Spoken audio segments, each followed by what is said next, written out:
Hello, good morning. Good morning, Miss. Morning, morning.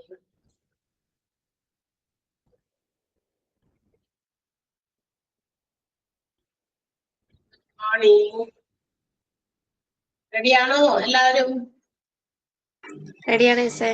Miss breakfast ഒക്കെ കഴിച്ചോ? ഓ, കഴിച്ചു. നിങ്ങൾ കഴിച്ചോ എല്ലാവരും? ഫ്രഷ് ആയിട്ട് എനർജറ്റിക് ആയിട്ടാണോ ഇരിക്കുന്നേ? കഴിച്ചതേ ഉള്ളൂ മിസ്. ആ, വെരി ഗുഡ്. കഴിച്ചിട്ടൊക്കെ ഇരിക്കണം. നമ്മളുടെ ബ്രെയിനിലൊക്കെ നന്നായി ഫങ്ഷൻ ചെയ്യുന്നതിന് നമ്മളുടെ ഇൻടേക്ക് ഓഫ് ഫുഡ് വളരെ ഇമ്പോർട്ടന്റ് ആയിട്ട് ഒരു ഫാക്ടർ ആണ്. തീർച്ചയായിട്ടും അതൊന്നും അവോയ്ഡ് ചെയ്യരുത്. ഓക്കെ, പഠിക്കാനൊക്കെ നമുക്കുള്ള പഠിക്കുന്നതൊക്കെ നമ്മുടെ എന്താ പറയാ ഓർമ്മയിൽ ഇരിക്കാനും എളുപ്പം പറഞ്ഞു തരുന്ന കാര്യങ്ങൾ പെട്ടെന്ന് ക്യാച്ച് ചെയ്യാനൊക്കെ നമ്മള് കഴിക്കുന്ന ഫുഡിൽ നിന്ന് കിട്ടുന്ന കാലോറീസ്, അതിന്റെ എനർജി വളരെ ഇമ്പോർട്ടന്റ് ആണ്. സോ അതെ എനർജി ഭയങ്കര ഹൈപ്പിൽ നിൽക്കണം എപ്പോഴും. എനർജറ്റിക് ആയിട്ട് നമ്മൾ ചാടിയൊക്കെ നടന്ന് ഹോസ്പിറ്റൽസില് കാര്യങ്ങളൊക്കെ മാനേജ് ചെയ്യേണ്ടവരല്ലേ.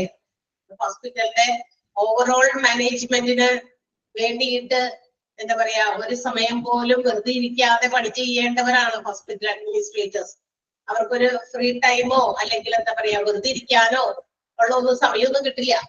കാരണം ഏതു നേരവും എന്തെങ്കിലുമൊക്കെ ചെയ്തുകൊണ്ടിരിക്കണം. നിങ്ങള് ഹോസ്പിറ്റൽ അഡ്മിനിസ്ട്രേഷന്റെ ഡിപ്ലോമ ബാച്ചില് എന്താ പറയാ റെസ്പോൺസിബിലിറ്റീസ് പഠിച്ചു. ഹോസ്പിറ്റൽ അഡ്മിനിസ്ട്രേറ്ററുടെ റെസ്പോൺസിബിലിറ്റീസ് പഠിച്ചു. ഒരുപാട് പേരെ പഠിച്ചു. ഹോസ്പിറ്റലിന്റെ മെഡിക്കൽ സെക്രട്ടറിയോ പിന്നെ ആരുടെയാ out patient secretary, hospital administrator, ഇവരുടെയൊക്കെ കുറെ റെസ്പോൺസിബിലിറ്റീസ്, ഉത്തരവാദിത്വങ്ങള് എല്ലാ ഡിപ്പാർട്ട്മെന്റിലെയും ഇൻചാർജുകൾക്ക് അല്ലെങ്കിൽ അതിന്റെയൊക്കെ മാനേജേഴ്സിന് അല്ലെങ്കിൽ എന്താ പറയാ അതിന്റെ സൂപ്പർവൈസേഴ്സിന് ഓരോ ഡിപ്പാർട്ട്മെന്റിന്റെയും HOD-ക്കൊക്കെ they have to manage only their own department. അവർക്ക് അവരവരുടെ ഡിപ്പാർട്ട്മെന്റ് മാത്രം മാനേജ് ചെയ്താൽ മതി അല്ലെ. ആലോചിച്ച് നോക്കിയേ. പക്ഷേ ഓവറോൾ കാര്യങ്ങൾ ഒരു വീട്ടിലെ ഒരവസ്ഥയാണ് നമുക്ക്. ഇപ്പൊ എന്താ പറയാ നമ്മുടെ വീട്ടില് ഓരോ ആളുകള്, നമ്മുടെ വീട്ടിലുള്ള മെമ്പേഴ്സ് അവരവരുടെ കാര്യങ്ങളൊക്കെ മാനേജ് ചെയ്യും. ദാറ്റ് മീൻസ് ഇപ്പൊ വയസ്സായവരുണ്ടെങ്കിൽ അവരവരുടെ കാര്യങ്ങൾ മാത്രമൊക്കെ ചെയ്യും, അതിൽ എൻഗേജ്ഡ് ആകും. കുട്ടികൾ അവരവരുടെ കാര്യങ്ങൾ ചെയ്യാൻ ഭാഗമായി തുടങ്ങുമ്പോൾ അവരവരുടെ കാര്യങ്ങൾ ചെയ്യും. ഹസ്ബൻഡുമാരാണെങ്കിൽ അവരുടെ ഡ്യൂട്ടീസ്, അവർക്ക് ഡ്യൂട്ടിക്ക് പോകുന്നതിന് മുമ്പ് ചെയ്യേണ്ട കാര്യങ്ങളൊക്കെ അവരവരുടെ കാര്യങ്ങൾ ചെയ്യും. പക്ഷെ ഇതിനെല്ലാം ഒരു വീടിനെ അല്ലെ, ഒരു ഹൗസിനെ ഒരു ഹോമാക്കി മാറ്റുന്നതിന് ആരാണ് ഏറ്റവും കൂടുതൽ റോള് വഹിക്കുന്നത്? ആ ഒരു സ്ഥിതിയാണ് നമ്മുടെ ഹോസ്പിറ്റൽ അഡ്മിനിസ്ട്രേറ്റേഴ്സിനുള്ളത്. ക്ലിയർ ആയോ? അപ്പൊ തീർച്ചയായിട്ടും നമുക്ക് കുറച്ച് എനർജി കൂടുതൽ വേണം. പക്ഷെ നമ്മൾ എന്ത് ചെയ്യും? അവരെയൊക്കെ നമ്മൾ നോക്കും, അവരെയൊക്കെ മാനേജ് ചെയ്യും. അവര് കഴിച്ചോ, അവര് നേരത്തിന് പോകണ്ടേ, അവരെ ഒരുക്കുക, അവർക്ക് വേണ്ടിയിട്ടുള്ള കാര്യങ്ങൾ ചെയ്തു കൊടുക്കുക, എല്ലാവരും നമ്മളെ കുറിച്ച് തലയിട്ട് കൊടുത്ത് എല്ലാ എന്താ പറയാ ഒരുപാട് എഫേർട്ടും കാര്യങ്ങളൊക്കെ ഇട്ട് നമ്മൾ ചെയ്യും. പക്ഷെ നമ്മളുടെ നമ്മുടെ സെൽഫ് ആയിട്ടുള്ള ചില കാര്യങ്ങളുണ്ട് അല്ലെ. ഇപ്പോഴത്തെ കാലത്ത് നമുക്ക് ഏറ്റവും കൂടുതൽ വേണ്ടതാണ് സെൽഫ് ലവ്, സെൽഫ് റെസ്പെക്ട്. നമുക്ക് നമ്മളുടേതായ ഒരു എന്താ പറയാ നമ്മളെ തന്നെ സ്നേഹിക്കണം, നമ്മൾ തന്നെ സ്നേഹിക്കണം അല്ലെ. അപ്പൊ നമ്മളെ തന്നെ സ്നേഹിക്കുന്നുണ്ടെങ്കിൽ തീർച്ചയായിട്ടും നമ്മുടെ കാര്യങ്ങൾ നമ്മൾ മുടക്കാൻ പാടില്ല എന്നുള്ളതാണ്. ഞാൻ പിന്നെ കഴിച്ചോളാം, നിങ്ങൾ കഴിച്ച് വേഗം പോ അല്ലെ, സമയമായി, ലേറ്റ് ആകുന്നു, അങ്ങനെ ഇങ്ങനെയൊക്കെ പറഞ്ഞ് എല്ലാവരും ഊതി തള്ളി വിടും. പക്ഷെ ഇതൊക്കെ നമ്മൾ നോക്കണം എന്നുള്ളത് നമ്മള് അറിയുന്നില്ല, അല്ലെങ്കിൽ മനഃപൂർവ്വം അതിനെ വേണ്ടാന്ന് വെക്കും. അതാണ് പ്രത്യേകത.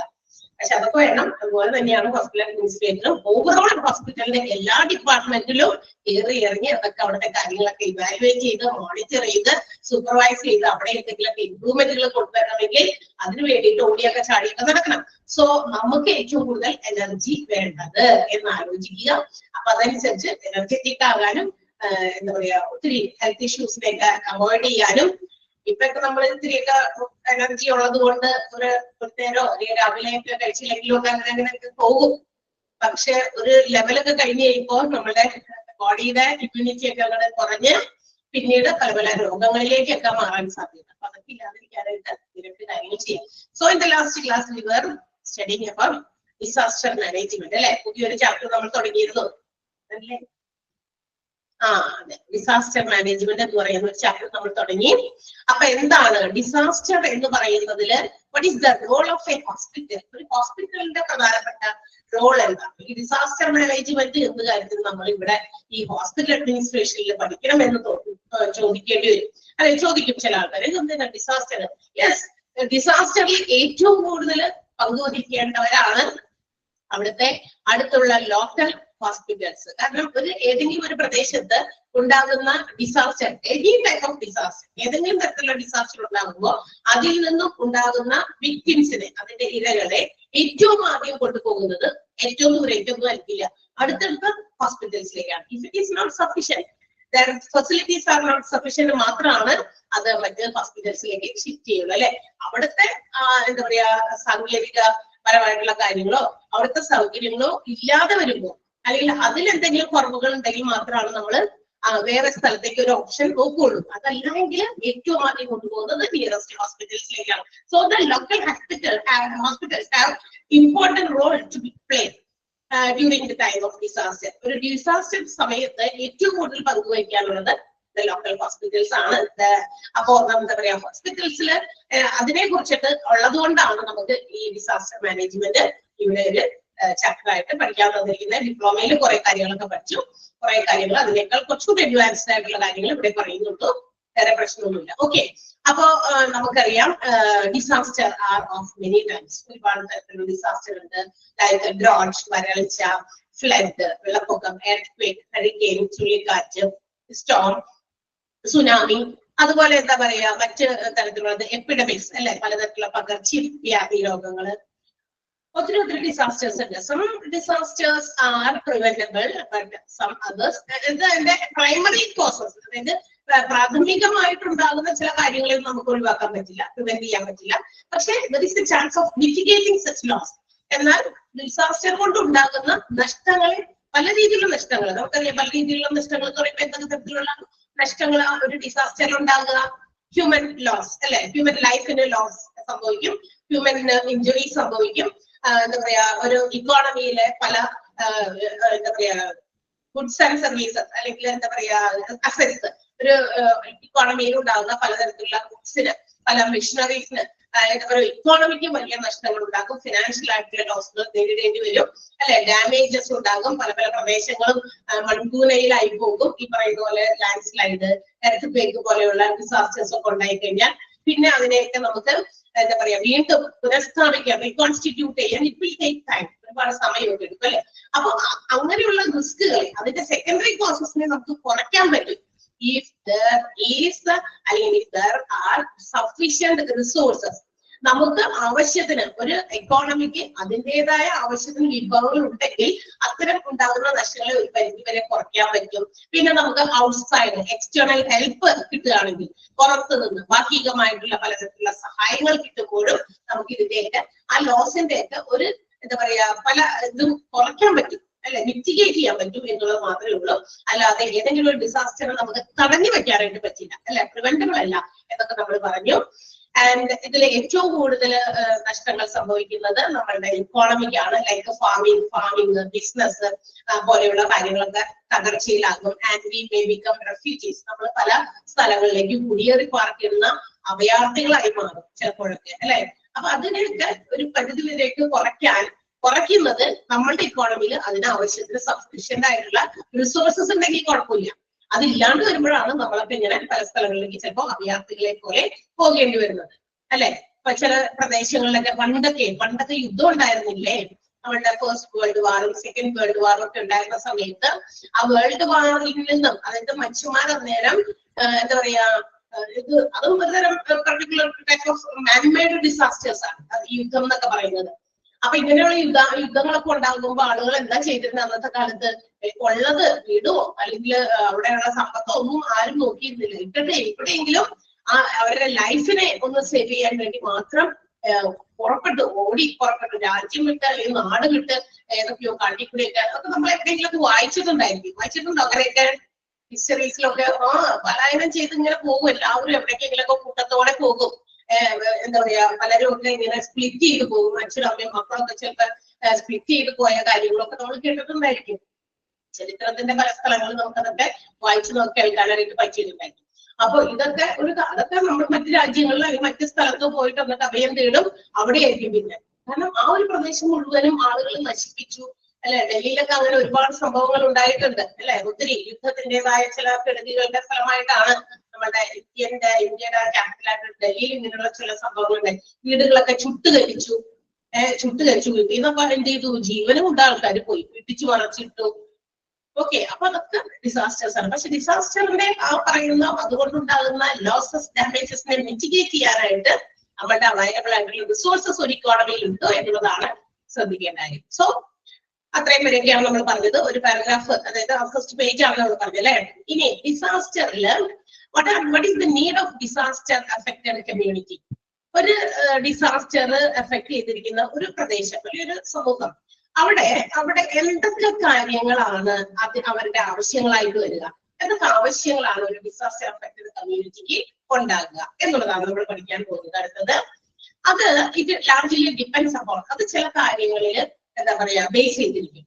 എന്താണ് ഒരു ഡിസാസ്റ്റർ എഫക്ട് ചെയ്തിരിക്കുന്ന കമ്മ്യൂണിറ്റി, അവരുടെ ആവശ്യങ്ങൾ എന്തൊക്കെയാണെന്ന് എന്തിനെ ആശ്രയിച്ചിരിക്കും? താഴെ പറയുന്ന ചില കാര്യങ്ങളെ ആശ്രയിച്ചിരിക്കും. ഒന്ന്, first of all, the type of disaster. What type of disaster has been occurred? ഏത് തരത്തിലുള്ള ദുരന്തമാണ് ആ പ്രദേശത്ത് ഉണ്ടായത്? ആ ടൈപ്പ് ഓഫ് ഡിസാസ്റ്ററിനെ ഡിപ്പെൻഡ് ചെയ്ത് തന്നെയാണ് അവിടുത്തെ ആവശ്യം, അതായത് ആ ഡിസാസ്റ്റർ അഫക്ട് ചെയ്ത സമൂഹത്തിന് ആവശ്യമുള്ളത് അല്ലെ. ഏത് ടൈപ്പ് ഓഫ് ഡിസാസ്റ്റർ ആണ് ഉണ്ടായത്, അപ്പൊ അവർക്ക് അവരുടെ ആവശ്യം എന്താണ്? ഇപ്പൊ നമുക്ക് ലാൻഡ് സ്ലൈഡ് പോലെയുള്ള ഒരു ഡിസാസ്റ്റർ ഉണ്ടായെന്ന് വിചാരിക്കാം. അപ്പൊ അവിടുത്തെ പ്രദേശത്തെ ആളുകൾക്ക് ഏറ്റവും കൂടുതൽ എന്തായിരുന്നു ആവശ്യം? ഒന്ന് ഞാൻ ആലോചിച്ച് പറഞ്ഞേ, എന്തായിരിക്കും അവർക്ക് കൂടുതൽ ആവശ്യം വേണ്ടി വന്നിരുന്നത്? ഇപ്പൊ ലാൻഡ് സ്ലൈഡ് ഒക്കെ ഈ കഴിഞ്ഞ വർഷമൊക്കെ ഉണ്ടായിരുന്നു അല്ലെ. അപ്പൊ വയനാട്ടിലും മറ്റുമൊക്കെ എന്താ പറയാ, മലയാളം എന്താ പറയല്ലേ, ലാൻഡ് സ്ലൈഡിന് എന്ത് പറയും? മലയാള വാക്കെന്താ?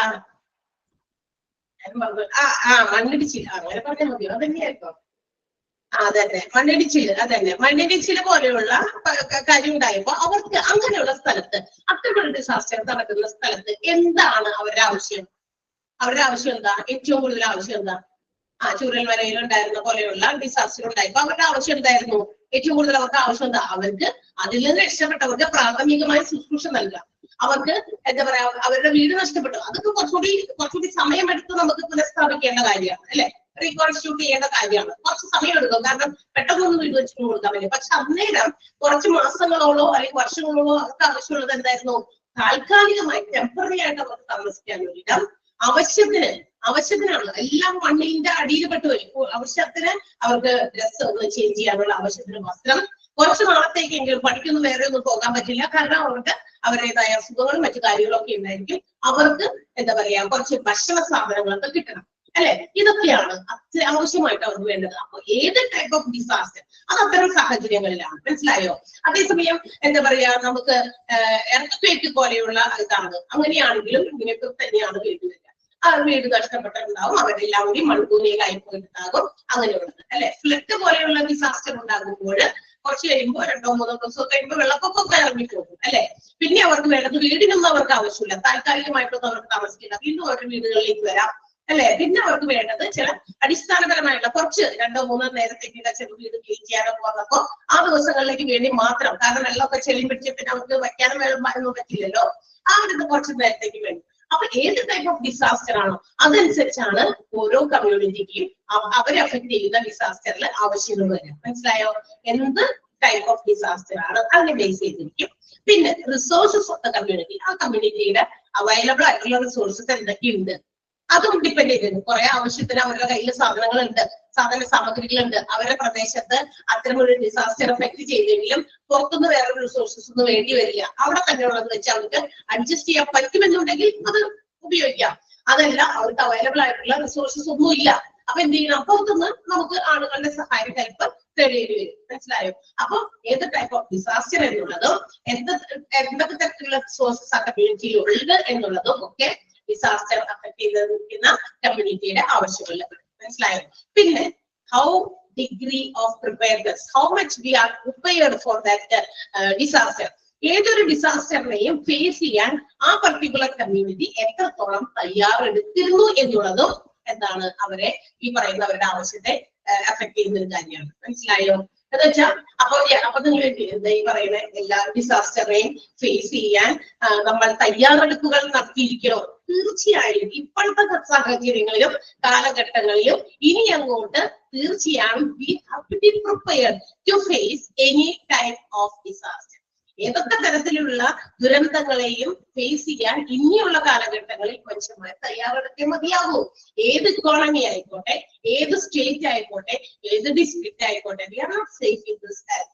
ഇപ്പൊ നമ്മള് ഓരോ എന്താ പറയാ വർഷങ്ങൾ ചെല്ലുന്നതും അല്ലെങ്കിൽ ദിവസങ്ങൾ ചെല്ലുന്നതും ഈ ഭൂമിയിൽ നമ്മൾ ആരും ഇപ്പോൾ സുരക്ഷിതരല്ല. പല രീതിയിൽ മനുഷ്യന്മാരുടെ മോശമായിട്ടുള്ള പ്രകൃതിയോടും ഭൂമിയോടുമുള്ള ഓരോ എന്താ പറയാ ഇടപെടലുകൾ തന്നെയാണ് അതിന് കാരണം. നമുക്കറിയാം we are the root cause of any type of destructions in our earth. അല്ലെ? നമ്മുടെ ഭൂമിക്ക് ഉണ്ടാകുന്ന പലതരത്തിലുള്ള നാശങ്ങൾക്കും എന്താ പറയാ ഏറ്റവും കൂടുതൽ പങ്കുള്ളത് മനുഷ്യന്മാർ തന്നെയാണ്. അല്ലെ? മനുഷ്യന്റെ എന്താ പറയാ സെൽഫിഷ് ആയിട്ടുള്ള ചില കാര്യങ്ങൾ സ്വാർത്ഥതയ്ക്ക് വേണ്ടി അവൻ ചെയ്തു കൂട്ടുന്ന കാര്യങ്ങളാണ്. ഒരു 10-50 കൊല്ലം മുമ്പുള്ള നമ്മുടെ എർത്ത് ആണോ ഇപ്പോഴത്തെ ഭൂമി എന്ന് പറയുന്നത്? ആ ഭൂമി അത് തന്നെയാണ്. പക്ഷെ അതിൽ ഒരുപാട് മാറ്റങ്ങൾ വന്നു എന്നുള്ളതാണ്. അപ്പൊ അങ്ങനെയുള്ള ദുരന്തങ്ങളൊക്കെ ഫേസ് ചെയ്യേണ്ടി വരും. തീർച്ചയായിട്ടും ഇനി അങ്ങോട്ടും അങ്ങനെയൊക്കെ ഉണ്ടാകുള്ളൂ. കാരണം പുതിയ പുതിയ ടെക്നോളജീസിന്റെ ഡെവലപ്മെന്റ്, അല്ലെ, പോപ്പുലേഷന്റെ ഇൻക്രിമെന്റ്, പുതിയ ഇന്നോവേഷൻസ് ആളുകൾ പല രീതിയിലും കൊണ്ടുവരുന്നത്, പിന്നെ എന്താ പറയാ ബിസിനസ് ഓറിയന്റഡ് ആയിട്ടുള്ള വേൾഡ് ആണ്. എവിടെയും കോമ്പറ്റീഷൻസ്, ഓരോ പുതിയ പുതിയ ബിസിനസ്സുകൾ ഉണ്ടാകുന്നു, പലതരത്തിലുള്ള ഫാക്ടറീസ്. അപ്പൊ ഇതിൽ നിന്നൊക്കെ ഉണ്ടാകുന്ന പല രീതിയിലുള്ള കാര്യങ്ങളും എല്ലാം നന്മയ്ക്ക് വേണ്ടിയിട്ടാണ്. പക്ഷെ അറ്റ് ദ സെയിം ടൈം ആ നന്മ മാത്രമല്ല നാടിന് ഉണ്ടാകുക, പക്ഷെ അതിന്റെ ഒരു പ്രധാനപ്പെട്ട ഒരു അംശം എന്തിലേക്ക് പോകുന്നുണ്ട്? ഈ പറയുന്ന ഡിസ്ട്രക്ഷൻസിലേക്കുള്ള വഴി കൂടിയാണ് തെളിക്കുന്നത്. അല്ലെ? അപ്പൊ തീർച്ചയായിട്ടും നമ്മളെല്ലാവരും ഒരുങ്ങിയിരിക്കണം. We have to be prepared to face any type of disaster. അല്ലെ? ഏതെങ്കിലും തരത്തിലുള്ള ഡിസാസ്റ്ററുകൾ ഭാവിയിൽ ഉണ്ടാകുമെന്ന് വിചാരിച്ചിരിക്കാം.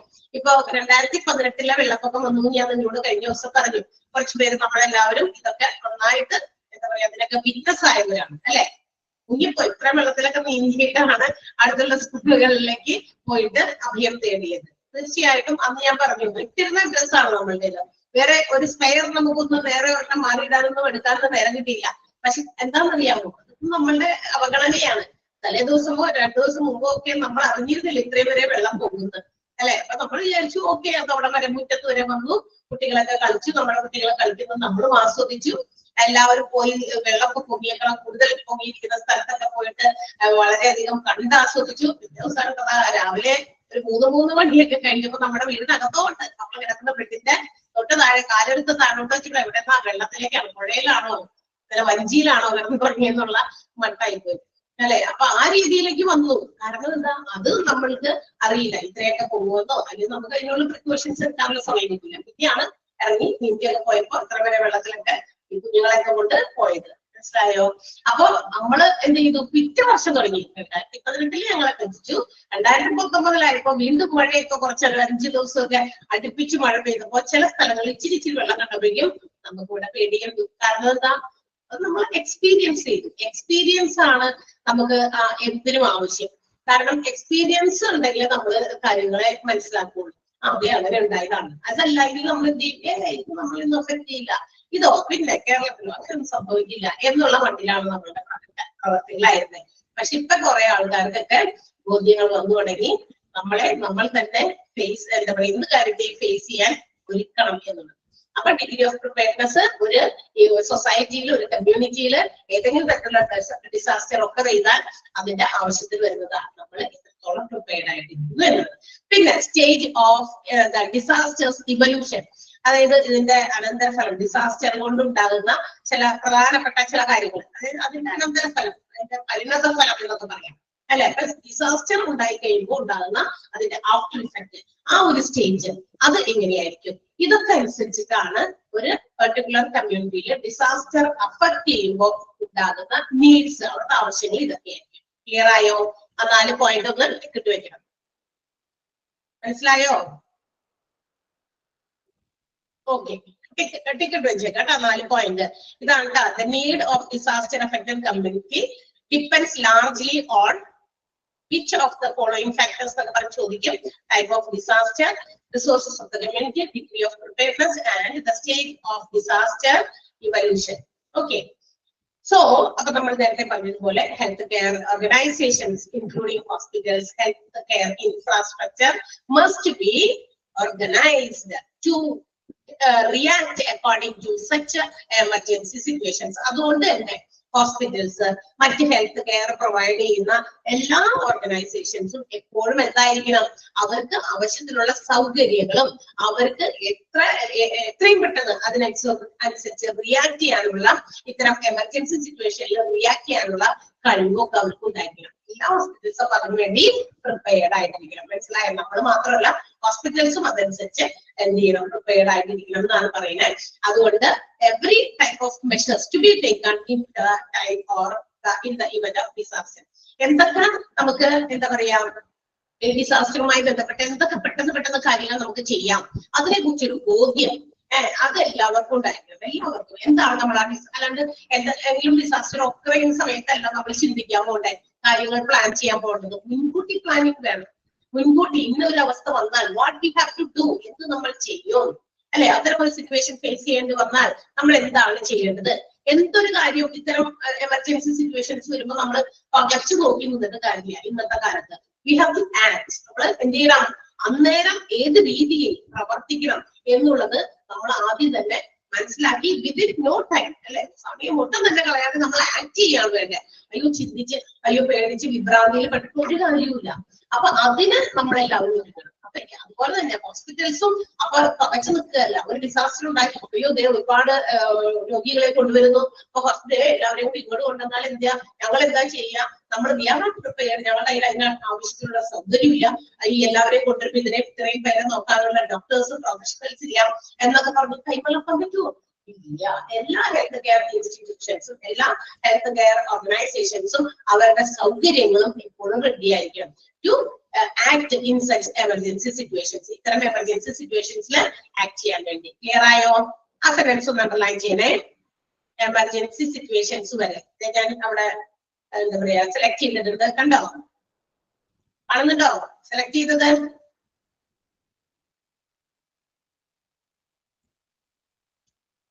Okay, yes. ഇനി നമ്മുടെ എന്താ പറയാ, ഈ ഡിസാസ്റ്റേഴ്സ് ഉണ്ടാകുമ്പോൾ the district level and also the state level health ഏത് ലെവലിലായാലും ഏത് ടൈപ്പ് ഓഫ് വലിയ വലിയ ദുരന്തങ്ങളാണെങ്കിൽ സ്റ്റേറ്റും ആയിട്ട്, അതായത് നമ്മുടെ ഇപ്പൊ കേരള സ്റ്റേറ്റിലെ ഏതെങ്കിലും തരത്തിലോ ഒരു ഡിസാസ്റ്റർ 2018 വെള്ളപ്പൊക്കം ഉണ്ടായി, കേരളത്തിലെ ഒരുപാട് ജില്ലകളെ അത് ബാധിച്ചു, ഒരുപാട് പ്രദേശങ്ങൾ. അപ്പൊ എന്താ പറയാ, നമ്മുടെ സ്റ്റേറ്റിന് ഏറ്റവും ഇമ്പോർട്ടന്റ് ആയിട്ടുള്ള റോൾ ഉണ്ട്. അതിനെ കുറിച്ച് പ്ലാൻ ചെയ്യാൻ, ഇത്തരം ഡിസാസ്റ്റർ ഉണ്ടായാൽ എന്താണ് ചെയ്യേണ്ടത്, അതിന് വേണ്ടിയിട്ടുള്ള എന്തൊക്കെ നടപടികൾ നമുക്ക് സ്വീകരിക്കാം. അതുപോലെ തന്നെ ഡിസ്ട്രിക്ട് തലത്തിൽ മാത്രമാണ്. ചിലപ്പോൾ ചില ഒരു ജില്ലയെ മാത്രം ബാധിക്കുന്ന ഏതെങ്കിലും തരത്തിലുള്ള ഡിസാസ്റ്റർ ആണെങ്കിൽ അവിടെ അത്തരം അതോറിറ്റീസ് ഓരോ മേഖലകളിൽ അല്ലെങ്കിൽ ഏതോ തലത്തിലാണോ ആ ഒരു ഡിസാസ്റ്റർ ഉണ്ടാകുന്നത്, ആ തലത്തിലുള്ള അധികാരികൾ തീർച്ചയായിട്ടും they have important role, അല്ലെങ്കിൽ central role in their planning. ഡിസാസ്റ്ററിനെ കുറിച്ച് കാര്യങ്ങൾ പ്ലാൻ ചെയ്യാൻ, മാനേജ് ചെയ്യാനൊക്കെ എന്ത് ചെയ്യണം, ഇവരാണ് ശ്രദ്ധിക്കേണ്ടത്. അതോറിറ്റീസ് അത് ജില്ലാ തലത്തിലും സ്റ്റേറ്റ് തലത്തിലും ഒക്കെ അധികാരികൾ അതിനെ കുറിച്ച് വേണ്ടത്ര പ്ലാനിങ്ങും മാനേജ്മെന്റും ചെയ്യേണ്ടത് അത്യാവശ്യമാണ്. ക്ലിയർ ആയോ? അതറിയാലോ. അല്ലാണ്ട് ദുരന്തം വരട്ടെ, വരുമ്പോഴല്ലേ വരുന്നിടത്ത് വെച്ച് കാണാം, അങ്ങനെയല്ല. അതിന് ഓരോ സ്റ്റേറ്റിനും അതിന്റെ പ്രത്യേകം എന്തുണ്ട്, ഒരു ഉത്തരവാദിത്വമുണ്ട്. ഇപ്പൊ നമ്മുടെ സ്റ്റേറ്റിനെ പ്രൊട്ടക്ട് ചെയ്യേണ്ടത് സ്റ്റേറ്റിന്റെ അധികാരികളുടെ കയ്യിലാണ് കുറെ കാര്യങ്ങളൊക്കെ, അല്ലെ? അതെല്ലാം അധികാരികൾക്ക് കൊണ്ടുകൊണ്ട് നമ്മൾ കൈകെട്ടി നോക്കിക്കാൻ പാടില്ല. We have to do what we can. നമ്മൾക്ക് ചെയ്യാൻ പറ്റുന്നത് നമ്മൾ ചെയ്യുന്നു, അല്ലെ? ആഫ്റ്റർ ഓൾ ഇതിനെല്ലാം നമുക്കറിയാലോ, നമ്മൾ കുറെ ആളുകളെയൊക്കെ ഇങ്ങനെ എന്താ പറയാ വോട്ട് ചെയ്തു ഇലക്ട് ചെയ്തൊക്കെ നമ്മൾ എന്ത് ചെയ്തിട്ടുണ്ട്, ഓരോ സ്ഥാനങ്ങളിൽ ഉറപ്പിച്ചിട്ടുണ്ട്. സോ ആ സ്ഥാനങ്ങൾ അവർക്ക് കൊടുത്ത് നമ്മൾ ഇരുത്തുമ്പോ നമ്മൾ വിചാരിക്കുകയാണ് we are secured, we are safe in our state. നമ്മളുടെ സ്റ്റേറ്റില് നമ്മൾ സേഫ് ആണ്, സെക്യൂർ എന്നുള്ള ഒരു ബോധ്യം നമുക്ക് ഉണ്ടാകണം. അതെങ്ങനെ ഉണ്ടാകുക? അവര് അതനുസരിച്ച് അല്ലെ, അവരുടെ ആ സ്റ്റേറ്റിലുള്ള അവരുടെ അധികാരത്തിന് കീഴിലുള്ള ആളുകളെ ലൈഫ്സിനെയൊക്കെ പ്രൊട്ടക്ട് ചെയ്യാൻ അവരുടെ ആവശ്യമുള്ള കാര്യങ്ങളിലൊക്കെ എൻഗേജ് ചെയ്ത് അവർക്ക് വേണ്ട ആവശ്യങ്ങളെ നിറവേറ്റി കൊടുക്കാൻ അവിടെ ഉള്ളവരുണ്ടെങ്കിൽ തീർച്ചയായിട്ടും നമ്മൾ വിചാരിക്കും, ഓ കുഴപ്പമില്ല, ഞങ്ങൾക്ക് ഇത്തരം കാര്യങ്ങൾ വന്നാൽ ഞങ്ങളുടെ വേണ്ടപ്പെട്ട അധികാരികള് നമ്മളെ നോക്കിയപ്പോഴും കണ്ടോളും, പ്രശ്നമില്ല. ആ ഒരു സേഫ്റ്റി ആൻഡ് സെക്യൂരിറ്റി, ആ ഒരു ഫീലിംഗ് എന്ന് പറയുന്നത് വളരെ ഇമ്പോർട്ടന്റ് ആണ്. അപ്പൊ അതുപോലെ എന്ത് ചെയ്യണം? മെഡിക്കൽ ഡിസ്ട്രിക്ട് തലത്തിലായിക്കോട്ടെ, ഏത് തലത്തിലാണെങ്കിലും മെഡിക്കൽ ഹെൽത്ത് അതോറിറ്റീസ് ഒക്കെ അവരുടെ കൃത്യമായിട്ട് ഡിസാസ്റ്ററിനെ കുറിച്ച് നല്ല രീതിയിൽ പ്ലാൻ ചെയ്യണം.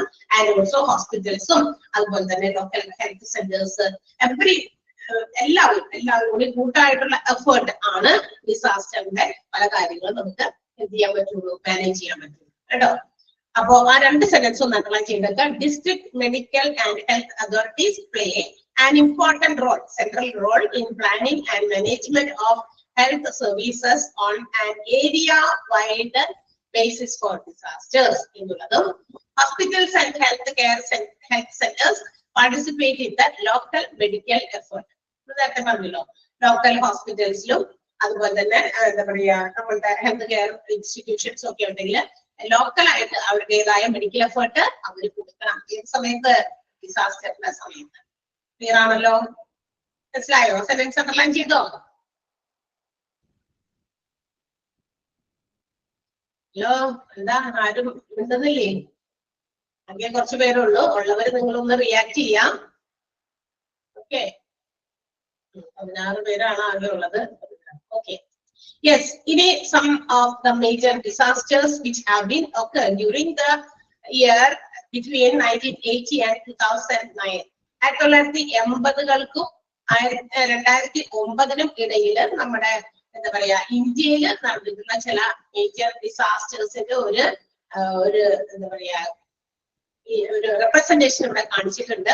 ഇന്ത്യയുടെ ഒരു ഗ്രാഫ് ഒക്കെ തന്നിട്ട്, ഇന്ത്യയുടെ പടം തന്നിട്ടേ, യെസ്, ഇന്ത്യയുടെ മാപ്പ് തന്നിട്ട് അതിനകത്ത് ഡെപിക്ട് ചെയ്ത് കാണിച്ചിട്ടുണ്ട്. ഇന്ത്യയുടെ സ്ഥലത്ത് കണ്ടാൽ നിങ്ങൾക്ക് മനസ്സിലാകും. ഒരുപാട് ഡിസാസ്റ്റേഴ്സ് 1980 മുതൽ 2009 വരെ പറഞ്ഞിട്ടുള്ളൂ. ഈ തന്നേക്കണതിനകത്ത് അതുപോലെ റെപ്രസെന്റ് ചെയ്തിട്ടുള്ളത് ഇഷ്ടംപോലെ ഉണ്ട്. മേജർ ആയിട്ടുള്ളതാണ് പറഞ്ഞിരിക്കുന്നത്. ഏറ്റവും ഇമ്പോർട്ടന്റ് ആയിട്ടുള്ള ഡിസാസ്റ്റേഴ്സ് ആണ്. അതിന്റെ ഇടയിലൊക്കെ കുഞ്ഞിതൊക്കെ അവിടെ ഇവിടെ വന്നു പോയിട്ടുണ്ടാകും. പക്ഷെ അതൊന്നും ഇതിന്റെ റെപ്രസെന്റ് ചെയ്തിട്ടില്ല. മാപ്പിൽ കാണിച്ചിരിക്കുന്നത് 1980 മുതൽ 2009 വരെയുള്ള മേജർ ഡിസാസ്റ്റേഴ്സ് ആണ്. അതൊക്കെ കഴിഞ്ഞിട്ട് വീണ്ടും 2018, 2020, 2021 കാലഘട്ടങ്ങളിലും കൊറോണ പോലെയുള്ള disaster also have been occurred. പക്ഷെ അതൊന്നും ഇവിടെ പറഞ്ഞിട്ടില്ല. ഇതാണ് കേട്ടോ.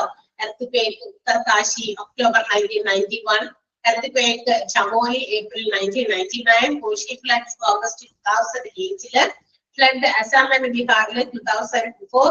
ഞാൻ പറഞ്ഞില്ല അന്ന് ഈ പണ്ടൊക്കെ ഞാൻ അതാണ് കൂടുതലും എന്റെ ഓർമ്മയിലുള്ളത്. എന്താ പറയാ 2004-ലൊക്കെ എന്താ ഇതുപോലെ ആൾക്കാര് ഈ പേപ്പറിലെ ഇങ്ങനെ ലാമിനേറ്റ് ചെയ്ത ഒരു ഇതിനകത്ത് പേപ്പറിൽ പ്രിന്റ് ചെയ്ത് കൊണ്ടുവരും. ഇംഗ്ലീഷിലും അപ്പുറത്ത് മലയാളത്തിലും അല്ലെങ്കിൽ അവരുടെ ലാംഗ്വേജിലൊക്കെ ഇങ്ങനെ പ്രിന്റ് ചെയ്ത് കൊണ്ടുവരും.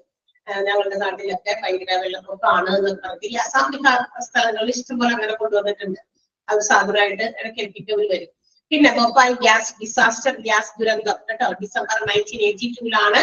സൈക്ലോൺ എയ്ല വെസ്റ്റ് ബംഗാളിലാണ് 2009-ല്.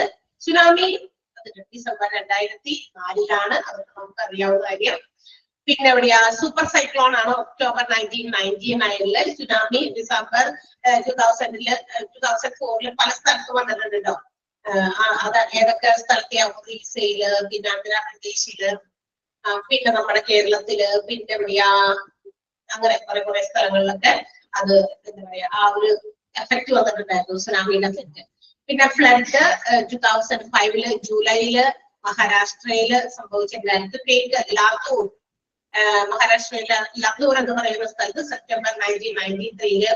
പിന്നെ നമ്മുടെ ഭുജ്, ഗുജറാത്തിലെ ഭുജിലാണ്. അതൊന്നും ഞാൻ പറഞ്ഞില്ലേ, കഴിഞ്ഞ ദിവസം പറഞ്ഞല്ലോ കഴിഞ്ഞ ക്ലാസ്സിൽ അല്ലെ. ഞങ്ങൾക്ക് ഒരു ആന്റി ഉണ്ടായിരുന്ന സ്ഥലം ഇവിടെയാണ്. അപ്പൊ അതിന്റെ അടുത്തൊരു പ്രദേശത്തായിരുന്നു ഈ ഒരു കേക്ക് 2001-ല് ജനുവരിയില് അത് ഒക്കർ ചെയ്യുന്നത്. അതിന്റെ കുറെ എന്താ പറയാ സിനിമ വരെയൊക്കെ ഇറക്കി അല്ലെ. പിന്നെ അവലാഞ്ചോ, അതില് ഫെബ്രുവരി 2005-ല് കേക്ക് ജമ്മു കാശ്മീരിലെ 2 സ്ഥലങ്ങളിലായിട്ട് ഉണ്ടായിരുന്നു അല്ലെ. ജമ്മു കാശ്മീരിൽ 2005-ല് ഉണ്ടായ ഒരു എർത്ത് ക്വേക്ക്. അപ്പോ ഇതൊക്കെ നമ്മളുടെ ഇന്ത്യ എന്ന് പറയുന്ന രാജ്യത്ത് മാത്രം സംഭവിച്ച ചില ഡിസാസ്റ്റേഴ്സ് ആണ്. അതും 1980 മുതൽ 2009 വരെ. അപ്പൊ ഈ ദുരന്തങ്ങൾക്കൊക്കെ ഒരുപാട് അതിൻ്റെതായ ആഫ്റ്റർ എഫക്റ്റുകൾ ആ പറയുന്ന നാടുകൾ സഹിച്ചിട്ടുണ്ടായിരിക്കും. ലൈക്ക് ഹ്യൂമൻ ലോസ്, മനുഷ്യരാശിയിൽ ഉണ്ടാകുന്ന നഷ്ടങ്ങള്, അല്ലെങ്കിൽ പലതരത്തിലുള്ള എന്താ പറയാ ധനനഷ്ടങ്ങള്, സാമ്പത്തികമായിട്ട്, അതായത് സാമ്പത്തികമായിട്ട് ഇക്കോണമിയുടെ പല എന്താ പറയാ വിഭവങ്ങളും നശിച്ചു പോയിട്ടുണ്ടായിരിക്കും അല്ലെ. ഒത്തിരി വിഭവങ്ങളും നശിക്കുന്നുണ്ട് എന്നുള്ളതാണ് ഇത്തരം ഡിസാസ്റ്റേഴ്സ് ഒക്കെ ഉണ്ടാകുന്നത്. അപ്പൊ ഇതൊരു വെറുതെ ഒരു മാപ്പില് തന്നിട്ട് നമുക്ക് അതെവിടേക്ക് ആണ് വന്നിരിക്കുന്നതെന്ന് കാണിച്ചിരിക്കുന്നതാണ്. ഓക്കെ, ഇനി അത് തന്നെ നമുക്ക് അതിൽ തന്നെ കുറച്ചും കൂടി ഇമ്പോർട്ടന്റ് ആയിട്ടുള്ളത് കുറച്ച് നമുക്ക് പഠിക്കാനായിട്ട് ഇവിടെ തന്നിട്ടുണ്ട്. ഒരു 4 എണ്ണം ഉള്ളത്തിട്ട് തന്നിട്ടുണ്ട്. അത് നിങ്ങളുണ്ട് മാപ്പിലുള്ളതാണ് കിടക്കട്ടെ. മാപ്പ് നിങ്ങൾ ജസ്റ്റ് ഒന്ന് എടുത്ത് നോക്കിയാൽ മതി. മാപ്പിൽ നിന്ന് വീണ്ടും ഏറ്റവും ഇമ്പോർട്ടന്റ് ആയിട്ടുള്ളതും അതുകൊണ്ടുണ്ടായ ചില നഷ്ടങ്ങളും അവിടെ നമുക്ക് കാണിച്ചിട്ടുണ്ട് കേട്ടോ. അത് ഇമ്പോർട്ടന്റ് ആണ് 4 എണ്ണം. അപ്പൊ അല്ലേ ഈ പറയുന്ന ഇതിൽ നിന്ന് ഈ പറയുന്ന ഒരു പഠനങ്ങളിൽ നിന്ന് വി ക്യാൻ അണ്ടർസ്റ്റാൻഡ് ഏകദേശം ഒരു 10-30 വർഷം ഇങ്ങോട്ടേക്ക് നോക്കുമ്പോ അതിനേക്കാൾ മുമ്പുണ്ടായ ഡിസാസ്റ്റേഴ്സിനെ 7 ഉണ്ട്, സോറി 7 4 പറയാം. ഓക്കെ, അതിനേക്കാൾ അതായത് 10-30 വർഷം മുമ്പുണ്ടായ ഡിസാസ്റ്റേഴ്സിനേക്കാൾ ഏകദേശം ഒരു 30 എന്താ പറയാ ഒരു 5-6 മടങ്ങ് ഇൻക്രീസ് ആണ് നമ്മളുടെ ഈ പറയുന്ന ഡിസാസ്റ്റേഴ്സിൽ ഉണ്ടായിരിക്കുന്നതെന്നാണ് പഠനങ്ങൾ മനസ്സിലാക്കുന്നത്. മനസ്സിലായോ? ഒരു 5-fold increase in the frequency of disasters. ഡിസാസ്റ്ററിന്റെ ആ ദുരന്തങ്ങളുടെ ആ ഫ്രീക്വൻസിയിൽ ഏകദേശം 5 മടങ്ങ് വർധനവാണ് പിൽക്കാലത്ത് ഉണ്ടായിരിക്കുന്നത്. 30 വർഷം ബാക്കോട്ട് നോക്കിക്കഴിഞ്ഞാൽ അതിനേക്കാൾ 5 ഇരട്ടി വേഗതയിലാണ് ഡിസാസ്റ്റേഴ്സുകൾ ഒക്കെ ചെയ്യുന്നതെന്ന് പഠനങ്ങൾ തെളിയിക്കുന്നു. മനസ്സിലായല്ലോ? അതാണ് പറഞ്ഞിരിക്കുന്നത്. അപ്പൊ നമുക്ക് പ്രധാനമായിട്ടും ഉള്ള കുറെ ഡിസാസ്റ്റേഴ്സ് ആ മാപ്പിലുള്ളതൊക്കെ കൂടി ഉൾപ്പെടുത്തി ഒരു 5-6 നമുക്ക് 7 എണ്ണം പഠിക്കാനുണ്ട്. അത് നിങ്ങൾ 7 എണ്ണം ഒന്ന് ടിക്ക് ചെയ്ത് വെച്ചേക്കാം. അതിൽ നിന്ന് ക്വസ്റ്റ്യൻസ് ചോദിക്കാറുണ്ട് കേട്ടോ. അതിൽ ഒന്നാമത്തേതേ കുറച്ച് തിരുത്തലുകളൊക്കെ നമ്മൾ വരുത്തി വെച്ചിട്ടുണ്ടായിരുന്നു. ചില സ്പെല്ലിങ്സ് ആണെന്ന് തോന്നുന്നത് കറക്റ്റ് ചെയ്ത് വന്നിട്ടുണ്ടോന്ന് ഒന്ന് നോക്കിയേക്കാം. ഒന്നാമത്തെ Bhopal gas tragedy affected 2 lakh people എന്നാണ് കേട്ടോ. 2 lakh people. 2 lakh എന്ന് വന്നിട്ടുണ്ടോ അവിടെ? ഇല്ലേ? എന്നിട്ടില്ല. ലാക്ക് LAKH കേട്ടോ. 2 ലക്ഷത്തോളം ആളുകളെ എഫക്ട് ചെയ്തു. ഏകദേശം 3000 lives ലോസ്റ്റ് ആണ് കേട്ടോ. ഒരു 3000 INC മറ്റേ LAKH എന്നാക്ക്. ചിലപ്പോ LAC എന്നും ഇടാറുണ്ട് ലാക്കിനെ ഷോർട്ട് ആയിട്ട്. അപ്പൊ LIC എന്നായിരിക്കും ഉദ്ദേശിച്ചത്. പക്ഷെ അത് മാറ്റിക്കോ, LAKH എന്ന് എഴുതിക്കോ. അത് ലാക്ക് 2 ലക്ഷം ആളുകളെ അഫക്ട് ചെയ്തു. ഏത് ഭോപ്പാൽ ഗ്യാസ് ട്രാജഡി. 3000 പേർക്ക് വരെ അവരുടെ ജീവൻ നഷ്ടമായി. ലൈഫ്സ് ലോസ്റ്റ് കൂടി ഉണ്ട് അതിലൂടെ. 3000 ലൈഫ്സ് ലോസ്റ്റ്. ഏകദേശം 3000-ഓളം ആളുകൾക്ക് ജീവനും നഷ്ടമായി. ലൈഫ്സിന്റെ കൂടെ ലോസ്റ്റ് കൂടി ചേർത്ത് വെച്ചിട്ടുണ്ട്.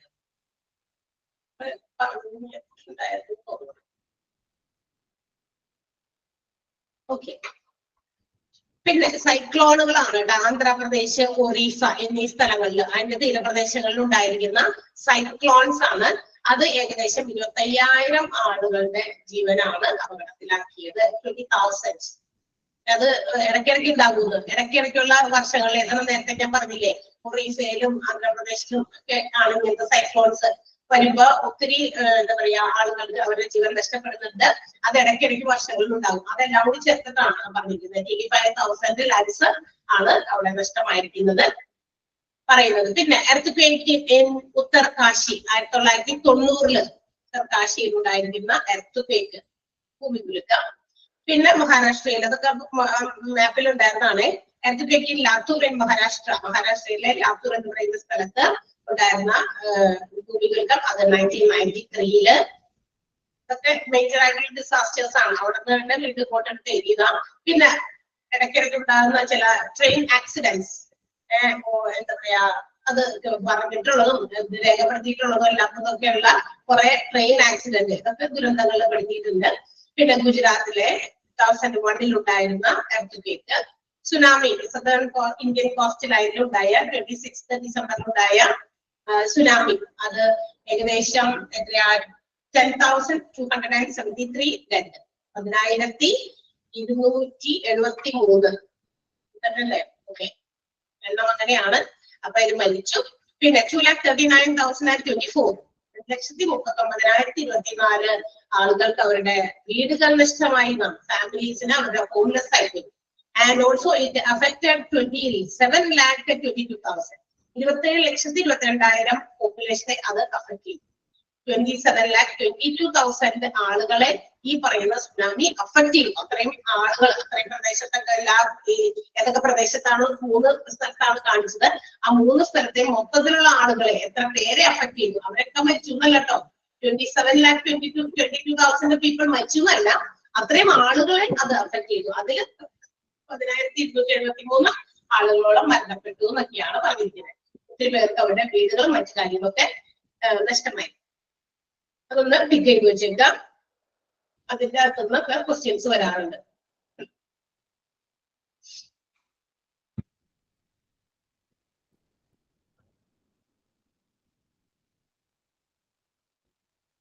കേട്ടോ?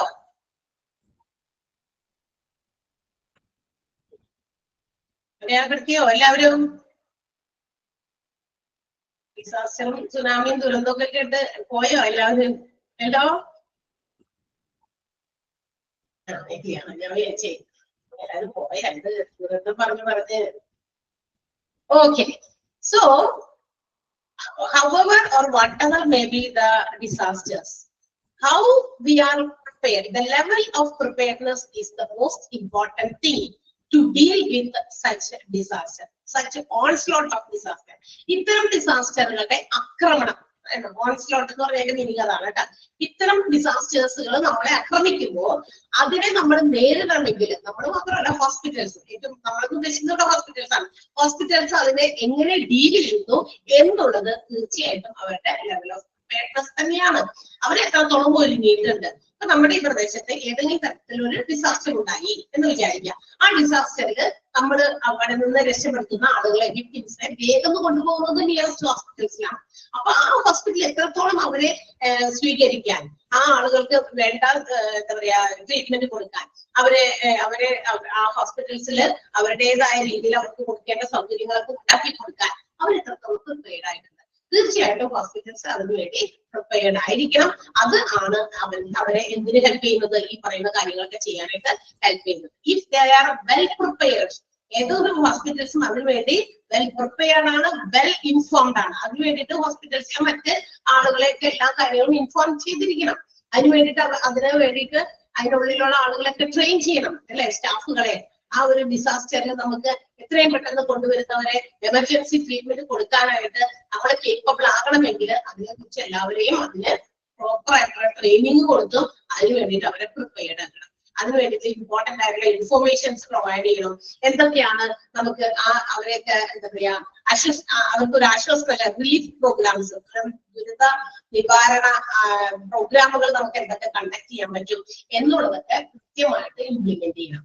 ഇതൊക്കെ ഈ ഹോസ്പിറ്റൽസിന്റെ ഭാഗത്തുനിന്ന് അവർ ചെയ്യേണ്ടതാണ്. അവരാണ് ആദ്യം ആക്ട് ചെയ്യേണ്ടത്, അല്ലെ? അപ്പൊ ബാക്കിയുള്ളവർ കണ്ടോണ്ടിരിക്കുന്നതാണോ? ഏതെങ്കിലും പ്രദേശത്ത് ഒരു ദുരന്തം ഉണ്ടായി, അവിടെ നിന്ന് രക്ഷിക്കാൻ ഇഷ്ടംപോലെ ആളുകൾ വരും. അവരെ എവിടേക്ക് കൊണ്ടുപോകണം? അവിടെ നിന്ന് രക്ഷപ്പെടുത്തിയാൽ ജീവനുണ്ട്, അയ്യോ ഇയാൾ മരിച്ചിട്ടില്ല, സോ അവരെ നമുക്ക് ഹോസ്പിറ്റൽസിലേക്കാണ് കൊണ്ടുപോകേണ്ട ആദ്യം, അല്ലാതെ വേറെ എവിടെയും കൊണ്ടുപോകാൻ പറ്റില്ല. അപ്പൊ അതുകൊണ്ട് ഹോസ്പിറ്റൽസ് കൃത്യമായിട്ട് പ്രിപ്പയർഡ് ആയിട്ടിരിക്കണം എന്നുള്ളതൊക്കെയാണ് വീണ്ടും പറയുന്നത്. ക്ലിയർ ആയോ? ആ ഒരു സെന്റൻസ് ഒന്ന് അണ്ടർലൈൻ ചെയ്യണം. ഫസ്റ്റ് സെന്റൻസ് ഏതാ? The level of preparedness directly governs how a hospital deals with the initial onslaught of a disaster. ഡിസാസ്റ്ററിന്റെ ആക്രമണത്തില് ഏറ്റവും കൂടുതൽ എന്താ പറയാ നമ്മുടെ ഹോസ്പിറ്റൽസ് അതിനെങ്ങനെ ഡീൽ ചെയ്യുന്നു എന്നുള്ളത് എന്തിനെ ആശ്രയിച്ചിരിക്കും? അവരുടെ ലെവൽ ഓഫ് പ്രിപ്പയർനെസ്, അത് എത്രത്തോളം അതിനുവേണ്ടി ഒരുങ്ങിയിട്ടുണ്ട് എന്നതിനെ ഡിപ്പെൻഡ് ചെയ്തിരിക്കും. ക്ലിയർ ആയോ സെന്റൻസ്? അത് ഇമ്പോർട്ടന്റ് ആണ്, അണ്ടർലൈൻ ചെയ്യണം. Okay, so we cannot prevent disasters. നമ്മൾ പറഞ്ഞു നേരത്തെ തന്നെ, ഡിസാസ്റ്ററുകളെ നമുക്ക് തടഞ്ഞു നിർത്താൻ പറ്റില്ല. എന്തെങ്കിലും സുനാമി വലിയ ഉള്ള നിൽക്കുക എന്ന് പറയാൻ പറ്റുമോ? പറ്റില്ല. പറഞ്ഞിട്ട് കാര്യമില്ല, പറഞ്ഞത് നിൽക്കൊന്നുമില്ല. ഏതെങ്കിലും തരത്തില് എന്താ പറയാ ചുഴലിക്കാറ്റ് അല്ലെങ്കിൽ എന്താ പറയാ കൊടുങ്കാറ്റ്, വെള്ളപ്പൊക്കം, ഇങ്ങനെയൊക്കെ സാധനം വന്നു കഴിഞ്ഞാൽ നമുക്ക് അതിനെ പിടിച്ചു നിർത്താനൊന്നും പറ്റില്ല. അതല്ലേ എന്തായാലും തീർച്ചയായും സംഭവിക്കും. പക്ഷേ അതിന്റെ ഒരു negative impact can be reduced or mitigated. അതിൽ നിന്നുണ്ടാകുന്ന ദൂഷ്യഫലങ്ങളെ ഒരു പരിധി വരെ കുറയ്ക്കാൻ നമ്മളെ കൊണ്ട് പറ്റണം. നമ്മളെ കൊണ്ട് അത് പറ്റണമെങ്കിൽ it is the level of preparedness. അതെന്താ, നമ്മൾ അതിനു വേണ്ടി തയ്യാറെടുത്തിരിക്കുന്നു, ഒരുങ്ങിയിരിക്കുന്നത് എത്രത്തോളം ഉണ്ടോ അതനുസരിച്ച് നമുക്കതിനെ കുറയ്ക്കാൻ പറ്റുന്നു. നമ്മൾ തയ്യാറെടുത്തിട്ടില്ല എങ്കിൽ അതിന്റെ ആഫ്റ്റർ ഇഫക്റ്റുകള്, നെഗറ്റീവ് ഇഫക്റ്റുകള് കൂടുകയാണ് ചെയ്യുക. നമ്മൾ പ്രിപ്പയർ. ഇപ്പൊ കൊണ്ടുപോയി ചെല്ലുകയാണ് ഹോസ്പിറ്റൽസിലേക്ക്, എന്തെങ്കിലും ദുരന്ത സ്ഥലത്ത് നിന്ന് ആൾക്കാരെ എടുത്തോണ്ട് പല രീതിയിൽ ട്രാൻസ്പോർട്ട് ചെയ്ത് നമ്മൾ അവിടെ എത്തിക്കുന്നു. സ്വന്തം വാഹനങ്ങളിലോ ഏതെങ്കിലും രീതിയിലൊക്കെ ആൾക്കാരെ എങ്ങനെയെങ്കിലും ജീവനുണ്ട് ആളെ അവിടെ കൊണ്ടുപോയി എത്തിക്കാമെന്ന് വിചാരിക്കുക. അങ്ങനെ വരുമ്പോ അയ്യോ ഞങ്ങൾ ഇതിനു വേണ്ടി ഒരുങ്ങിയിട്ടില്ല, ഞങ്ങൾക്ക് അതിനുള്ള സജ്ജീകരണങ്ങളില്ല, അതിനുള്ള ഫെസിലിറ്റീസ് ഇല്ല, അയ്യോ ഇതെങ്ങനെയാ അങ്ങനെ എന്നൊക്കെ പറഞ്ഞു നോക്കി ഇന്ത്യ എന്ത് പറ്റുമോ, ചിലപ്പോ വളരെ കുറച്ച് സമയം ആയിരിക്കും ആ ആൾക്ക് ആ ജീവൻ ഒന്ന് നമുക്ക് പിടിച്ചിരുത്താൻ പറ്റുക. അപ്പൊ വേണ്ട രീതിയിൽ പെട്ടെന്ന് ഇടപെട്ടാലാണ് ആളുടെ ജീവനെ നമുക്ക് വീണ്ടും തിരിച്ച് ജീവനിലേക്ക് ആളെ കൊണ്ടുവരാൻ പറ്റും. ആ ഒരു സമയത്തിൽ ട്രീറ്റ്മെന്റ് കൊടുത്തില്ല എങ്കിൽ പഠനം സംഭവിക്കാം. അപ്പൊ എന്താണ്, എന്ത് ആഫ്റ്റർ എഫക്റ്റ് ആണെങ്കിലും അതിനെ കുറയ്ക്കണമെങ്കിൽ നമ്മൾ എത്രത്തോളം പ്രിപ്പയർഡ് ആയിട്ടിരിക്കുന്നു എന്നുള്ളതിനെ ഡിപ്പെൻഡ് ചെയ്തിരിക്കും. അതുകൊണ്ട് തന്നെ ഡിസാസ്റ്റർ വരുമ്പോൾ നമുക്ക് അതിനെ തടയാൻ പറ്റിയില്ലെങ്കിലും അതിനെ കുറയ്ക്കാൻ നമ്മളുടെ പ്രിപ്പയർനെസ് സഹായിക്കും. മനസ്സിലായോ? മനസ്സിലായോ? അതെ, ഓക്കെ. ഇനി നമ്മള് അടുത്ത പഠിക്കാൻ പോകുന്നത് phases of disaster. Phases, PHASES ആണ് കേട്ടോ. ഡിസാസ്റ്ററിന്റെ പ്രധാനപ്പെട്ട ചില തലങ്ങളാണ്. അതൊരു എന്താ പറയുക, ഒരു സൈക്ലിക് ഡയഗ്രം പോലെ കൊടുത്തിട്ടുണ്ട്. ഡിസാസ്റ്ററിന്റെ ആ തലങ്ങളെ ഒരു എന്താ പറയാ, ഒരു സർക്കിളിനകത്ത് അവർ ഡെപിക്ട് ചെയ്തിട്ടുണ്ട്. എന്താണ് ഡിസാസ്റ്റർ എന്നൊക്കെയാണ് കൊടുത്തിരിക്കുന്നത്. ഡിസാസ്റ്റർ ഒക്കറൻസ്, ഡിസാസ്റ്റർ സംഭവിച്ചു കഴിഞ്ഞാൽ നമുക്ക് എന്തൊക്കെ കാര്യങ്ങൾ ചെയ്യും. ചാർട്ട് കൊടുത്തിട്ടുണ്ട്, കാണാൻ പറ്റുന്നുണ്ടോ? ചാർട്ടിലുള്ളത് പ്രിപ്പയർനെസ്, നമ്മൾ ഒരുങ്ങണം. ആദ്യം തന്നെ ആ യെല്ലോയിൽ കാണിച്ചത് പ്രിപ്പയർനെസ് ആണ് അല്ലെ. നമ്മൾ ഒരുങ്ങണം, നേരത്തെ കൂട്ടി ഒരുങ്ങിയിരിക്കും. അപ്പോഴല്ല ഒരുങ്ങേണ്ടത്, നേരത്തെ ഒരുങ്ങിയിരുന്നാൽ എന്ത് പറ്റും? We can actively response. നമ്മൾ പ്രിപ്പയർഡ് ആണെങ്കിൽ ആ സമയത്ത് ഡിസാസ്റ്റർ ഏത് ടൈപ്പ് ഓഫ് ഡിസാസ്റ്റർ കുഴപ്പമൊന്നുമില്ല, വേഗം കൊണ്ടുവന്നോ, പേഷ്യൻസിന് വേഗം കൊണ്ടുവന്നോ, വിക്ടിംസിന് വേഗം കൊണ്ടുവന്നോ, നമ്മള് വി ആർ പ്രിപ്പയർഡ്. ഞങ്ങൾ പ്രിപ്പയർഡ് ആണ്, ഞങ്ങൾ അപ്പൊ തന്നെ റെസ്പോണ്ട് ചെയ്യും. കണ്ടോ, ഹോസ്പിറ്റൽസിലേക്ക് എത്തിക്കുമ്പോൾ അപ്പൊ തന്നെ റെസ്പോണ്ട് ചെയ്യും അല്ലെ. ഇനി ആ റെസ്പോണ്ട് ചെയ്യുന്നത് അവരതിൽ നിന്നും റിക്കവർ ആക്കാനാണ്.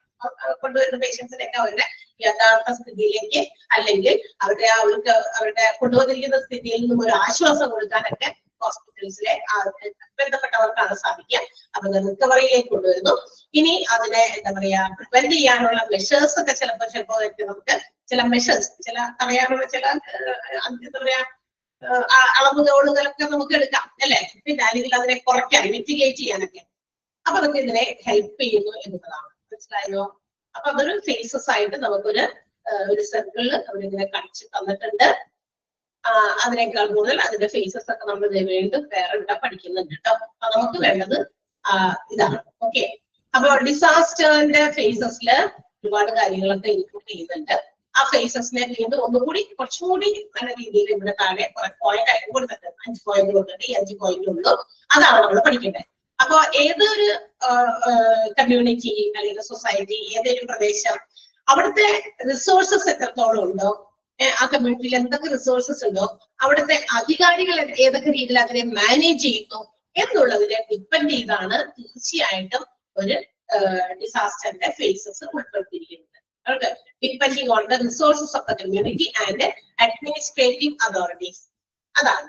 ഓക്കെ, ഈ ഫേസസ് എത്രയായിട്ട് തിരഞ്ഞെടുത്ത് നോക്കി 5 ആയിട്ടാണ്. Pre disaster phase, alert phase, impact phase, post impact phase and reconstruction and rehabilitation face.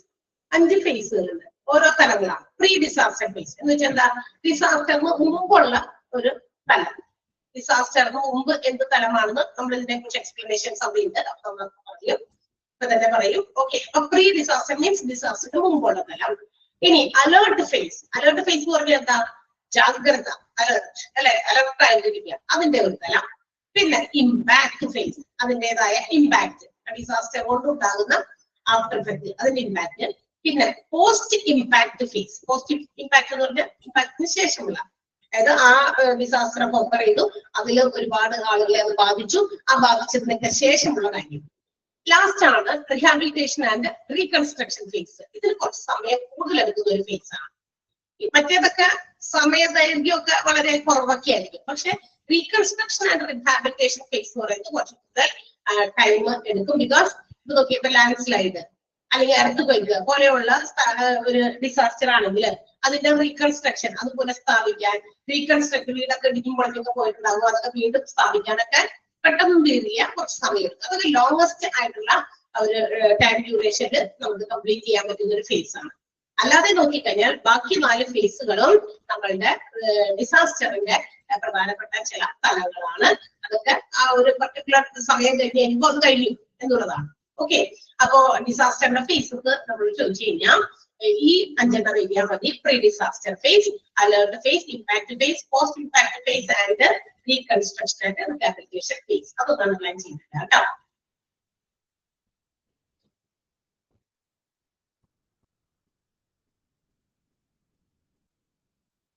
Okay, നമുക്ക് നോക്കാം. ഇനി ഓരോന്നും അവിടെ എക്സ്പ്ലെയിൻ ചെയ്തിട്ടുണ്ട്. എന്താണ് പ്രീ ഡിസാസ്റ്റർ ഫേസ്? ഇവിടെ നമുക്ക് എന്തെങ്കിലും ചെയ്യാനുണ്ടോ? ഈ ഡിസാസ്റ്ററിന് മുമ്പ് എന്തിനാ നമ്മൾ എന്തെങ്കിലുമൊക്കെ കാര്യങ്ങൾ ചെയ്യുന്നത്? എന്താണ് പ്രീ ഡിസാസ്റ്റർ ഫേസ് കൊണ്ട് ഉദ്ദേശിക്കുന്നത്? ഡിസാസ്റ്റർ നടന്നിട്ടില്ല, ഒരു എന്തെങ്കിലും ഒരു ദുരന്തം, ഇപ്പൊ ഒന്നും നടന്നിട്ടില്ല, ദുരന്തം നടന്നിട്ടില്ല, നമ്മൾ എന്താണ് ഇവിടെ ചെയ്യേണ്ടത്? ഇങ്ങനെ ഒരു തരത്തിന്റെ ആവശ്യമുണ്ടോ എന്ന് നമ്മൾ ആലോചിച്ചു. തീർച്ചയായിട്ടും ആവശ്യമുണ്ട്. മുൻകരുതൽ, അതെ.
ഹലോ, ഞാനിവിടെ ഉണ്ട്, പോയില്ല.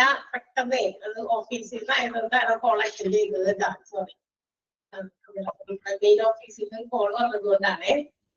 അപ്പൊ എന്താണ് നമുക്ക് ഡിസാസ്റ്ററിൽ പ്രീ ഡിസാസ്റ്റർ ഫേസിൽ what have to be done? എന്താണ് ചെയ്തത്? എന്തെങ്കിലും ചെയ്യാറുണ്ടോ? മുൻകരുതലുകൾ എടുക്കുക എന്നാണ്. ഈ മുൻകരുതലുകൾ എന്താണ് ഉദ്ദേശിക്കുന്നത്? എന്താണ് ആ മുൻകരുതൽ എടുക്കല്? പ്രിക്കോഷൻസ് എന്ന് പറയുക അല്ലെ. What precautions have been taken to face a disaster? ഏതെങ്കിലും ഒരു ഡിസാസ്റ്ററിനെ നമ്മൾ ഫേസ് ചെയ്യേണ്ടി വരും, അഭിമുഖീകരിക്കേണ്ടി വരും എന്നുള്ള രീതിയിൽ എന്ത് മുൻകരുതലുകൾ നമുക്ക് എടുക്കാൻ പറ്റും? യെസ്, അതിന് ഏറ്റവും ഇമ്പോർട്ടന്റ് തിങ് എന്ന് പറയുന്നത്, ഏറ്റവും ഇമ്പോർട്ടന്റ് ആയിട്ടുള്ള പ്രിക്കോഷൻ നമുക്ക് എടുക്കാൻ പറ്റുന്നത് എന്താണെന്ന് അറിയാമോ? We have to train the people how to react when a particular type of disaster occurs. തീർച്ചയായിട്ടും അതാണ് നമ്മൾ ചെയ്യുന്ന ആദ്യത്തെ മുൻകരുതൽ. അതാണ് അല്ലെ, ഏതെങ്കിലും ഒരു ടൈപ്പ് ഓഫ് ഡിസാസ്റ്ററുകൾ, ഓരോ പർട്ടിക്കുലർ ഡിസാസ്റ്ററിനെ കുറിച്ചിട്ടും എന്ത് ചെയ്യാ, അത് ഇങ്ങനെ വന്നു കഴിഞ്ഞാൽ നമ്മൾ എങ്ങനെ ആക്ട് ചെയ്യണം അല്ലെ, അതിനു വേണ്ടിയിട്ട് ആളുകളെ ട്രെയിൻ ചെയ്യിപ്പിക്കുക. അല്ലെ, ഇപ്പൊ നമ്മുടെ കൊറോണ വന്നിട്ട് കുറച്ച് നാളുകൾ കഴിഞ്ഞ് കഴിഞ്ഞപ്പോ ഒരുപാട് പേര് കുഴഞ്ഞു വീണ് മരിച്ചു അല്ലേ. കുഴഞ്ഞു വീണ് മരിക്കുന്നത് കണ്ടെത്തിയ പഠനങ്ങൾ, അവരന്നേരം പറഞ്ഞ വിശദീകരണങ്ങൾ, ഈ കൊറോണ വന്നിട്ടുള്ള ആളുകളിലാണ് ഈ ഒരു രോഗം, അതായത് ഈ ഹാർട്ട് അറ്റാക്ക് അല്ലെ, കാർഡിയാക് അറസ്റ്റ് കൂടുതലും കാണപ്പെട്ടത്. അപ്പൊ അതുകൊണ്ട് അത്തരം സന്ദർഭങ്ങളിൽ കുഴഞ്ഞു വീഴുന്ന ആളുകളെ നമുക്ക് പെട്ടെന്ന് അവരെ ഇതിലേക്ക് കൊണ്ടുവരാൻ, എല്ലാവർക്കും ഇത് കൊടുക്കാൻ വേണ്ടിയിട്ട് നമുക്ക് എന്ത് കൊടുക്കാം? CPR കൊടുത്താൽ ആളെ ചിലപ്പോൾ നമുക്ക് തിരിച്ച് ജീവിതത്തിലേക്ക് കൊണ്ടുവരാൻ പറ്റും ആ ഒരു പർട്ടിക്കുലർ പ്രോഗ്രാമില്. അപ്പൊ അത് വേണ്ടിയിട്ട് അവര് എന്താ പറയാ കുറെ വീഡിയോസ് ഇത് ഇങ്ങനെ ചെയ്യണം, CPR ഇങ്ങനെയാ കൊടുക്കുന്നത്, കാർഡിയാക് പൾമനറി റെസിസിറ്റേഷൻ എന്നാണ് നമ്മൾ പഠിച്ചിട്ടല്ലേ CPR ഒക്കെ കൊടുക്കുന്ന കാര്യം. അപ്പൊ ഇതിങ്ങനെ കൊടുക്കണം എന്ന് പറഞ്ഞിട്ട് വീഡിയോസ് സഹിതം ആളുകളിലേക്ക് കൊടുത്തു. ഇതുപോലെ ആരെങ്കിലും ഒക്കെ അപ്പൊ ഈ ഒരു മരുന്ന് കഴിച്ചതിന്റെയോ അതിന്റെ ഡോസ് എടുത്തതിന്റെയോ അല്ലെ ഒക്കെ കൊണ്ടാണ് ആളുകൾ ഇങ്ങനെ മരിക്കുന്നത്, ആ ഒരു ഹാർട്ടിനാണ് ഇത് സംഭവിക്കുന്നത് എന്നൊക്കെ ആരൊക്കെയോ ആളുകൾ പറഞ്ഞിട്ട് ഇങ്ങനെ കുറെ വീഡിയോസ് ഒക്കെ കൊടുത്തു. അപ്പൊ അങ്ങനെ വീഴുന്ന ആളുകളെ പെട്ടെന്ന് നമ്മൾ ഇങ്ങനെ ചെയ്താൽ മതി. അപ്പൊ കുറെ ഒരു എന്താ പറയാ ഒരു പെർസെന്റേജ് വരെ പർട്ടിക്കുലർ പെർസെന്റേജ് വരെ നമുക്ക് അവരെ രക്ഷിച്ചെടുക്കാൻ പറ്റും എന്നൊക്കെ അവര് പറഞ്ഞു അല്ലെ. ഒരു ട്രയൽ എന്തായാലും ജീവൻ ഇല്ലാതാക്കുന്നതിനേക്കാൾ ഭേദമല്ലേ ആളുടെ ജീവൻ എന്താ പറയാ അത് നമ്മളെ കൊണ്ട് ഈ പറയുന്ന രീതിയിൽ അവർ പറഞ്ഞു തരുന്ന കാണിച്ചു തരുന്ന രീതിയിൽ ചെയ്യിപ്പിക്കാൻ പറ്റുക എന്നുള്ളത്. അപ്പൊ അങ്ങനെ അപ്പൊ അതൊക്കെ ഒരു ട്രെയിനിങ് ആണ്. പിന്നെ ഈ സ്കൂളുകളിലൊക്കെ ഈ മോക്ക് ഡ്രിൽസ് ഒക്കെ നടത്തും അല്ലെ, അതും ഇതുപോലെയുള്ള ഒരു ട്രെയിനിങ് ആണ്. ആളുകളെ ട്രെയിൻ ചെയ്യിപ്പിക്കുന്ന പരിശീലിപ്പിക്കുന്ന സ്കൂളുകളിലൊക്കെ എന്താ പറയാ ഇതുപോലെ ഫയർഫോഴ്സ് ഒക്കെ വന്നിട്ട് തീ പിടിച്ച ഒരു സ്ഥലത്ത് സ്കൂളിൽ തീ പിടിക്കുകയാണെങ്കിൽ കുട്ടികളെ അവിടെ എങ്ങനെ പെട്ടെന്ന് നമുക്ക് ഇവാക്യുവേറ്റ് ചെയ്യാം അല്ലെ, ഒഴിപ്പിക്കാൻ പറ്റും, അങ്ങനെയുള്ള പ്രോഗ്രാമുകൾ അത് ഡെമോ പോലെ കാണിച്ചു കൊടുക്കുക, ഡെമോൺസ്ട്രേറ്റ് ചെയ്ത് കാണിച്ചു കൊടുക്കുക. അല്ലാണ്ട് വെറുതെ ക്ലാസ് പോലെ മാത്രം എടുക്കുകയല്ല. അതിങ്ങനെയാണ് we have to escape like this, ഇങ്ങനെ നമ്മൾ അതിൽ നിന്ന് രക്ഷപ്പെടാൻ നോക്കണം, അത് എങ്ങനെയാണ് എന്നുള്ളത് അവരെ കാണിച്ച് അങ്ങനത്തെ കുറെ വീഡിയോ ഒക്കെ കിടന്നത് ആകുന്നുണ്ട് യൂട്യൂബിലൊക്കെ ഇഷ്ടംപോലെ ഉണ്ട് അല്ലെ. അത് ആക്ച്വലി സംഭവിക്കുന്ന പോലെ തന്നെ അവര് അത് കാണിക്കുകയാണ്. ഫയർഫോഴ്സ് വരുന്നത് കുട്ടിയെ രക്ഷപ്പെടുന്നതും ഒക്കെ കണ്ടിട്ടുണ്ടോ അങ്ങനത്തെ വീഡിയോസ്? ഒരു ടൈപ്പ് ഓഫ് ട്രെയിനിങ് ആണ്. അപ്പൊ എന്ത് ചെയ്യാം, ഒരുപാട് പേരുടെ ജീവൻ നമുക്ക് രക്ഷിച്ചെടുക്കാൻ പറ്റും. ചിലപ്പോ 1-2 പേര് ചിലപ്പോൾ മരിച്ചിട്ടുണ്ടാകാം, അല്ലെങ്കിൽ ആ പറയുന്ന ആ ഒരു ദുരന്തത്തിൽ എഫക്ട് ചെയ്തിട്ടുണ്ടാകാം. പക്ഷെ അതിൽ നിന്നും കൂടുതൽ ആളുകളെ നമുക്ക് രക്ഷിച്ചെടുക്കാൻ കൂടി പറ്റിയാലോ, അതിനാണ് എന്ത് ചെയ്യുന്നത്, ഈ പ്രീ ഡിസാസ്റ്റർ ഫേസിൽ conduct some programmes for training the people അല്ലെ. ഡിസാസ്റ്ററിനകത്ത് ഉണ്ടാകുമ്പോ അവരെ ആവശ്യമായ രീതിയിൽ വേണ്ടത്ര ട്രെയിനിങ് കൊടുത്തു കഴിഞ്ഞാൽ എന്ത് ചെയ്യും, കൂടുതൽ നമുക്ക് അതിൽ നിന്ന് രക്ഷപ്പെടുത്താൻ പറ്റും. ആൻഡ് ഓൾസോ മാത്രമല്ല ഇത് നമുക്ക് പുറത്തുനിന്ന് ആളുകളിൽ നിന്ന് സഹായം തേടാൻ വേണ്ടിയിട്ടുള്ള ചില കാര്യങ്ങളൊക്കെ ചെയ്യിപ്പിക്കാൻ പറ്റും അവരെ കൊണ്ട് അല്ലെ. എക്സ്റ്റേണൽ ഹെൽപ്പ്, എന്തെങ്കിലും ഒരു ദുരന്തം നടക്കുമ്പോൾ പകച്ചു നോക്കി നിൽക്കാതെ വേണ്ടപ്പെട്ടവരെ പെട്ടെന്ന് അറിയിക്കണം. അതിന് എക്സ്റ്റേണൽ ഹെൽപ്പ്, പുറത്തുനിന്ന് സഹായം വേണമെങ്കിൽ അതനുസരിച്ച് നമ്മൾ പെട്ടെന്ന് ആക്ട് ചെയ്യണം. അപ്പൊ അതിന് വേണ്ടിയിട്ടൊക്കെയുള്ള ട്രെയിനിങ് ആണ് ഏത് നടക്കുന്നത്, പ്രീ ഡിസാസ്റ്റർ ഫേസിൽ നടക്കുന്നത്. ക്ലിയർ ആയോ? യെസ്, ആ ഒരു സെന്റൻസ് അപ്ലൈ ചെയ്യണേ. ആ പടത്തിന്റെ താഴെയുള്ളത് a community must assess risk before a disaster strikes, train the people to be prepared and plan programs to avert a disaster. Avert a disaster വരെ മതി, if possible വേണ്ട.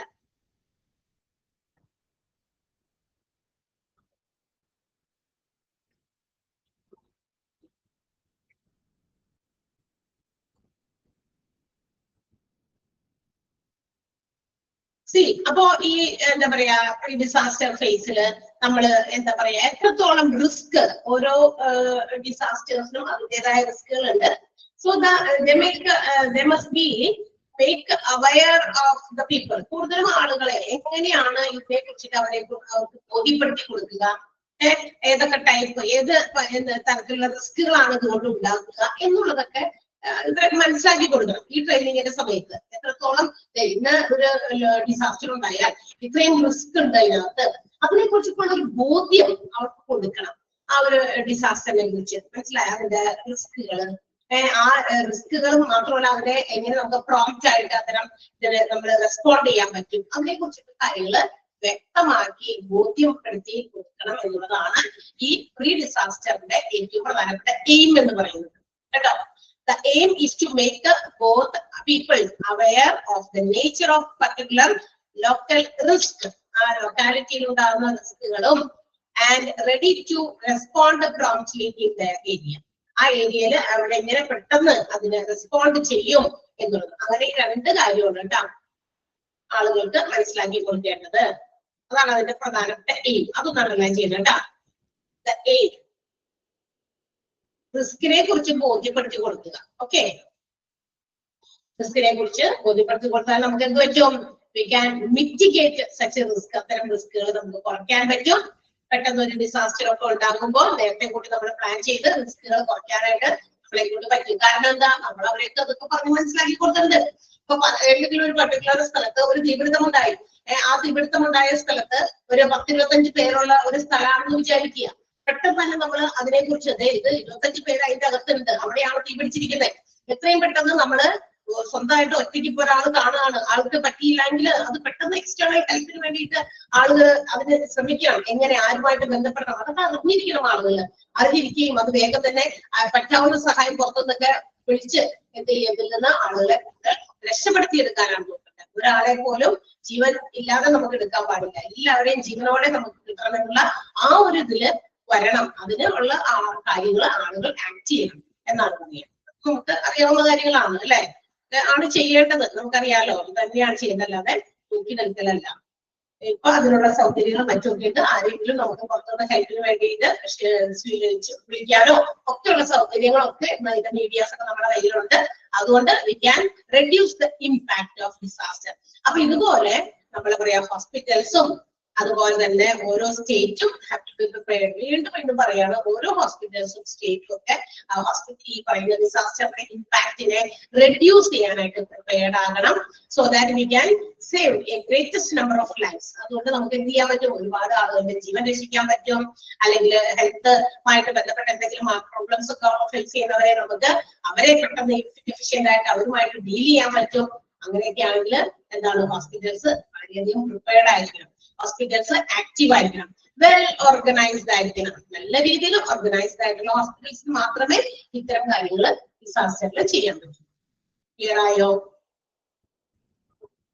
ആ ഒരു പാരഗ്രാഫ് ഫുള്ള് ഒറ്റ സെന്റൻസ് ആണ്, വലിയ സെന്റൻസ് ആയിട്ടാണ് കിടക്കുന്നത്. ഒന്ന് വായിച്ചു നോക്കിയേ, അണ്ടർലൈൻ ചെയ്യാം കേട്ടോ. വലിയ സെന്റൻസ് ആണ്, പക്ഷെ എളുപ്പമുള്ള സെന്റൻസ് ആണ്, അത് ഇമ്പോർട്ടന്റും ആണ്. The local hospitals will have an active role to play both before and after disaster. Disaster മുമ്പും കഴിഞ്ഞിട്ടും നല്ല രീതിയിൽ ഈ രണ്ട് രീതിയിലും അവർക്ക് നല്ല രീതിയിൽ ഹോസ്പിറ്റൽസിന്, ലോക്കൽ ഹോസ്പിറ്റൽസിന് ആക്ട് ചെയ്യാനുണ്ട്. Because a good state of preparedness, നല്ല രീതിയിൽ പ്രിപ്പയർഡ് ആയിരിക്കുന്ന അവസ്ഥയിലാണെങ്കിൽ ഹോസ്പിറ്റൽസിന് എന്ത് ചെയ്യാൻ പറ്റും, reduce the impact of disaster. ഡിസാസ്റ്ററിന്റെ ആ ഒരു ഇമ്പാക്റ്റിനെ പരമാവധി കുറയ്ക്കാനും greater number of lifes can be saved, കൂടുതൽ ആളുകളുടെ ജീവൻ രക്ഷിക്കാനും many problems of the survival health, സർവൈവ് ചെയ്തിരിക്കുന്ന ആരോഗ്യം, എന്താ പറയാ, ആളുകളുടെ ആരോഗ്യത്തെ നമുക്ക് സേവ് ചെയ്യാനും ഒക്കെ പറ്റും അല്ലെ. And you can dealt with more efficiently if the hospital is active and well organised. ഹോസ്പിറ്റൽസ് ആക്റ്റീവും വെൽ ഓർഗനൈസ്ഡും ആണെങ്കിൽ എഫിഷ്യന്റ് ആയിട്ട് ഇതൊക്കെ ചെയ്യാൻ പറ്റും, കൈകാര്യം ചെയ്യാൻ പറ്റും എന്നുള്ളതാണ്. ഓക്കെ, മനസ്സിലായോ? പ്രീ ഡിസാസ്റ്റർ തീർന്നിട്ടില്ല, അതിനകത്ത് ട്രെയിനിങ് ഇനി വരുന്നുള്ളൂ. അപ്പൊ ആദ്യം തന്നെ എത്രത്തോളം റിസ്ക് ഓരോ ഡിസാസ്റ്ററിനും ഉണ്ടെന്ന് ആളുകളെ പറഞ്ഞ് മനസ്സിലാക്കുക, ബോധ്യപ്പെടുത്തുക, അതിനുവേണ്ടിയുള്ള പ്രോഗ്രാമുകൾ കണ്ടക്ട് ചെയ്യുക.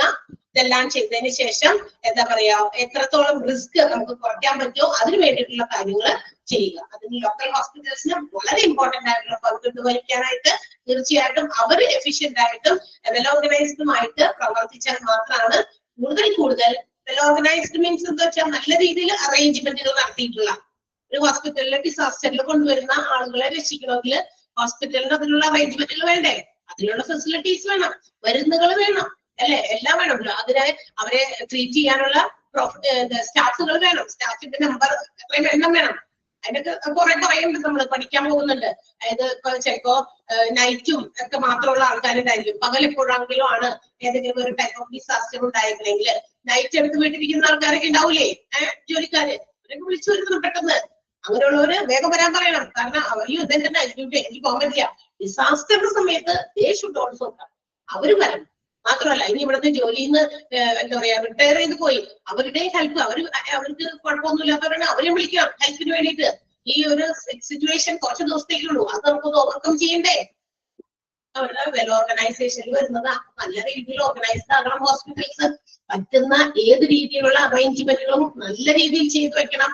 എന്നാൽ മാത്രമേ ആ പർട്ടിക്കുലർ ലൊക്കാലിറ്റിയിലെ ഡിസാസ്റ്ററിനെ നല്ല രീതിയിൽ അവർക്കത് മാനേജ് ചെയ്യാൻ പറ്റുള്ളൂ. ക്ലിയർ ആയോ? ഡിസാസ്റ്റർ മാനേജ്മെന്റിന്റെ ഇവിടെ വരെ മനസ്സിലായോ? ഓക്കെ ആണല്ലോ? അപ്പൊ ഇവിടെ അടുത്ത ദിവസത്തേക്ക് നന്നായി വായിച്ചിട്ടുണ്ട് കേട്ടാ.